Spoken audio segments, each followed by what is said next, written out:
Hi friends, പുതിയൊരു വീട്ടിലോട്ട് ഏവർക്കും സ്വാഗതം. മാത്യു തോമസ് നായകനാകുന്ന ഏറ്റവും പുതിയ ചിത്രമാണ് നെല്ലിക്കാംപൊയിൽ നൈറ്റ്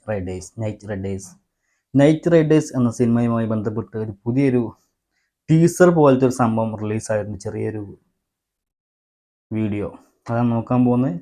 നേരെ വീട്ടിലോട്ട് പോകും. അതിന് മുൻപായിട്ട് നമ്മുടെ ചാനൽ പുതിയ ചാനലാണ്.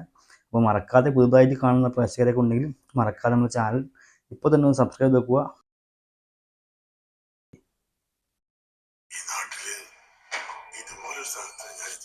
അബു സലീം, ഓക്കെ. ഇതെന്താ പേരാണോ? മാടൻ, മർദ,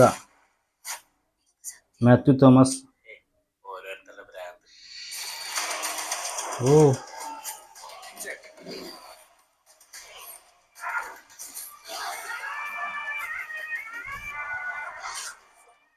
നെല്ലിക്കാംപൊയിൽ നൈറ്റ് റൈഡേഴ്സ്.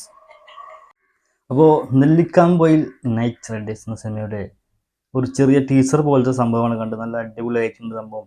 ഇപ്പോൾ എന്തായാലും ഈ അടുത്ത ആഴ്ച ഫുള്ളായിട്ട് വരുന്ന പടങ്ങളല്ല മൊത്തം പ്രേതം, ഭൂതം, പിശാച്, മാടന്, ചാത്തന് ഇതൊക്കെ ബന്ധപ്പെട്ട ഒരുപാട് സിനിമ റിലീസുണ്ട്. ഇപ്പം ലോകം ഇറങ്ങിയ സക്സസ് ആയിട്ട് മലയാളത്തിലെ ഏറ്റവും വലിയ ടോപ്പ് കളക്ഷൻ കിട്ടിയിട്ടുള്ള പടമായിട്ട് മാറിയിരിക്കുകയാണ് ലോകം. അപ്പോൾ അതിനുശേഷം ഇതാ വീണ്ടും വന്നിരിക്കുന്നു മറ്റൊരു പ്രേതപ്പടം.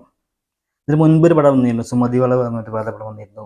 ഇപ്പോൾ ഇതാ ഹോളിവുഡിൽ 2-3 പടം റിലീസാണെന്ന് കേൾക്കുന്നുണ്ട്. അതും ഇത് തന്നെ മൊത്തം ഹൊറർ ഫാൻറ്റസി മൂഡിലുള്ള പടങ്ങളാണ്. അതുപോലെ പ്രഭാസിൻ്റെ ഒരു പുതിയ പടം ഇപ്പോൾ റിലീസാകുന്നുണ്ട്. ഒരു എന്താണ് ഇപ്പോൾ രാജാ സാബ്, അതും തന്നെ സംഭവം ഹൊറർ മൂഡിലുള്ള പടമാണ്.